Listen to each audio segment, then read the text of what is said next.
Hi, it's Chris again, and topic for today is going to be, are there more trans people now than there used to be, historically?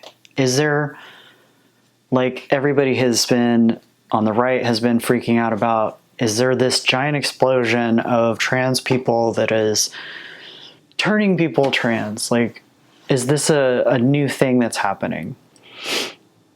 And that's a difficult subject because being trans in the past wasn't something you would probably want to be necessarily visible doing. There have been definitely trans people all throughout history. There are some historical accounts of people kind of just dropping out of society and picking up a new identity. Obviously, that's a little more difficult when you don't have hormone therapy available, when you don't have much options in the way of, obviously, surgery. But there have been people all throughout history. A lot of them are going to be people that you're just never going to know. Because, like I said, if you were trying to pass as something else, male or female, in a time when things are not necessarily let's say, an unaccepting sort of culture, you're going to leave as small of a trail about that as possible. You're not going to write about it. You're not going to advertise it. So a lot of those people just go unnoticed, unfortunately. And that's one of the reasons why it makes it seem like there's all of a sudden all these people. But even in 60s, 70s, and 80s, people would socially transition. And it was difficult because, if you're changing your name for a reason that is not something that's well known, and maybe you're in a state that's not friendly to that kind of thing, like all of that stuff is difficult. So living a life that doesn't match your, birth certificate or your government ID, all of those things would be more difficult then. Getting a job obviously would be more difficult. That is one of the reasons why in the past, sex work is something that a lot of trans people have been involved with one way or another. And it's still, to some degree, there are definitely a lot of people that are still involved in some version of that, whether it's, online or, any other version. It is difficult to get by in an unfriendly situation where you are trying to just do what you need to do to get by like everybody else. I've definitely known a lot of people that did different versions of sex work. I've never myself done any of that, but it is very, very common. And part of it comes from the amount of acceptance varies wildly the farther back in the past. You think that a lot of people, if you don't know history, would think that, oh, well, the farther back you go, the worse it was. That's not the case, because even in Germany in the 30s, there was, it was fairly liberal for a while and very progressive before, obviously, snapback. There was the Institute of Sexology, and it was pretty well tolerated, especially obviously in larger cities. That's the way it always is. But there's been times in the past where specifically things like gender identity were not as well defined, or in some cultures there's a lot more, I guess, wiggle room, or there's a third option for people who don't quite match one or the other. I'm not as much of a historian, so I don't want to speak too much about that and get something wrong. I want to do this fairly light version. So it really started, the current trend that you see now really started probably maybe early 2000s. When you start to get people, there starts to be more acceptance, then you have more characters in movies, in TV shows, in books. And once you have that sort of image that if you have characters that you can look at and go, oh, that's how I feel. Like, before that, when I was a kid, there were some characters that were one version of a gender, like non-specific, or what you might term as trans today, but for the most part, that was very rare. And so like, you just don't even have a version of people that you can point to and say, okay, I'm not alone in how I feel. It's difficult to define how you feel if you don't have some sort of model to work off of. Like, yes, there are some kids, very young kids, that will say, but I'm not a boy. But that's actually pretty rare. And it becomes more common when you have people that are examples that they can point to and be like, oh, but I don't feel like what I am either. So that is part of why you see more now. Part of it is just because it's not as, it's still misunderstood by a lot of people, but I think a lot more well tolerated. It's like probably never going to be similar to being, for example, being gay. Like, when I was a kid, people just did not come out. There was a handful of people that you might know were gay, but they were just going for it. Like, did not care. And, I respect the hell out of that, because back then it was not easy. And I suspect it'll probably always be some version of that, unless we get really progressive, which is pretty unlikely. And also now, obviously, access to hormone therapy is huge. If you're trans, cross-sex hormones it's just necessary for most people. But the representation means a lot. And that is one of the reasons why you see this pushback against a lot of people that are the handful of people that are trans in media. There is a ton of pushback, because they know if you show that, hey, we're not all crazy, and maybe most of us are just normal people with regular jobs that are going about their day in a similar way, I think that's the doorway where people, that's what helped with the gay movement, like the push for gay marriage and things. I think because there's so many people that are either gay or bi, that chances are good you had somebody in your family or at work, or you ran into throughout the day. And sometimes you would get to know some of these people and you'd be like, oh, seems like, except for that one thing, they're similar to me. So I think that's going to always be difficult with trans people, because we are less than 0.5% of the population.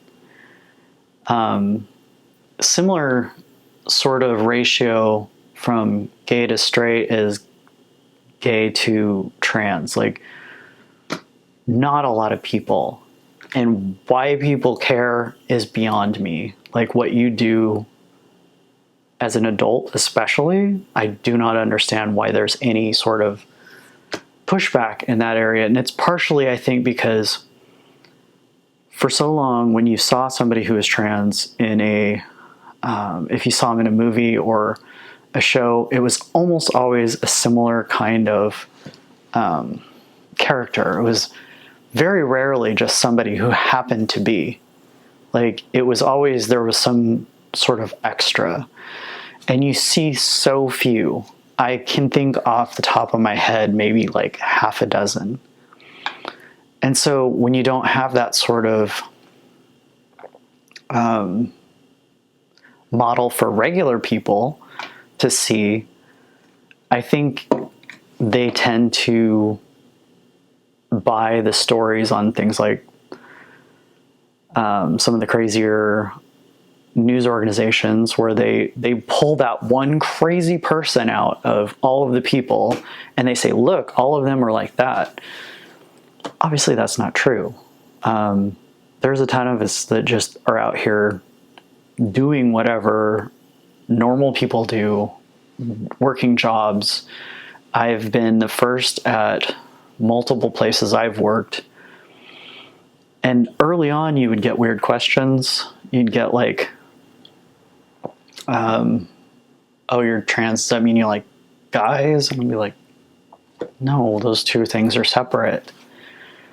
But now there's a lot, especially if you're in a blue city or a larger city, there's a lot of people that just know kind of what's up and they just don't care.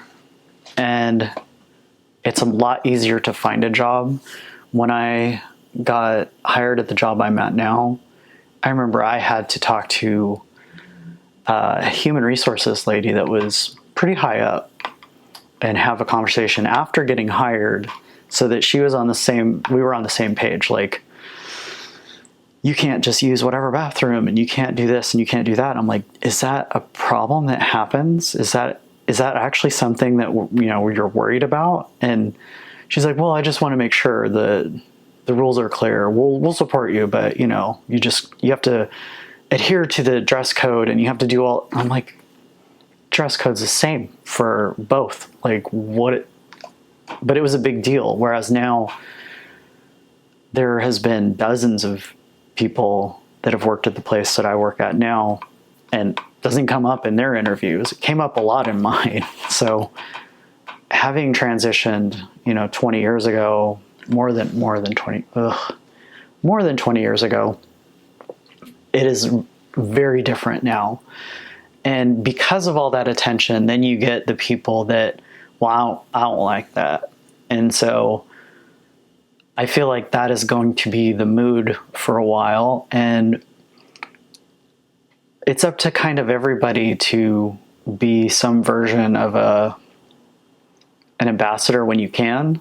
Like, I'm not saying you just take it when people are abusive, but if people have questions, it sucks sometimes, honestly. Like, having done this a long time ago, and not even as long as other people, there are tons of people that transitioned before me and had to deal with probably even more than I had to deal with. But I have answered so many questions, and sometimes I'm not in the mood for it, but I try to make myself be some sort of decent representative, because I was very much aware in some ways I'm clearing a path for other people to do the same thing. And even now, there is opportunity for that. When you have somebody that is coming to you with genuine questions or wants to talk to you that clearly is uncomfortable with it, the best thing you can do is be a good representative. It's not fair that you have to be, but I think that is going to do more than a lot of the activism, because we get left behind on activist sort of pushes a lot. Like, because the GLBTQIA, all the alphabet, we're a little bit down the list. And there was a lot of push for, like, for example, gay marriage and equality in the workplace and that kind of thing. Sometimes they don't want to go the extra step to include us. And that happened a lot 20 years ago. It's going to be interesting for a while. And I say interesting, it's going to suck, because we're going to get more and more attention. And every nutbag that does something crazy,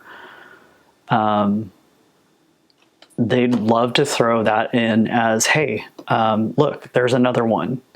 Even though there's crazy people in every sort of demographic. And if you want to get at, like, any sort of criminals or criminal behavior. Like obviously the biggest group of people is responsible for the most. It's not typically, trans people are not disproportionately high in really anything, really any crime statistic, and probably sex work because it's criminalized and demonized a lot here. I guess that would be one. But that's also because for a long time, it was very difficult to make a living. It's hard to find people that would hire you to do a job sometimes you're very well qualified for. But if you have a group of people that are kind of taking more and more attention, it can slide both ways, because sometimes when you start picking on a group of people, a lot of people just go, why do you care? Fix the economy, fix like any number of major glaring issues in the country. And that's kind of what we have to hope for, is to end up not being on the top spot, and God willing, not have any sort of attempts at anybody's life on, being made by a trans person. And you've noticed probably in the news, every time that there is some sort of event that happens, like early on, they try to peg the person as being something, either trans or some woke something or other. And that unfortunately is going to continue. And every time I'm hoping it's not the case, because it's just something that they can bring up constantly. So if you notice that there seem to be a lot more, it's just because we're more accepted now. There is a lot of issues that make it difficult, but the society we're in currently, if you're in a decent sized city, and I know a ton of people that live in very rural areas, and they're just going about their day, and a lot of people may know, and most people just don't care. Most people have bigger things to worry about, like right now, paying your rent and paying all your bills with the way everything has been going lately. So I think I want to keep this under 20 minutes. That's the first one. I'm going to have, like I said, probably follow up one a day for a while. I hope this finds, is helpful in some way. And I'll see you tomorrow.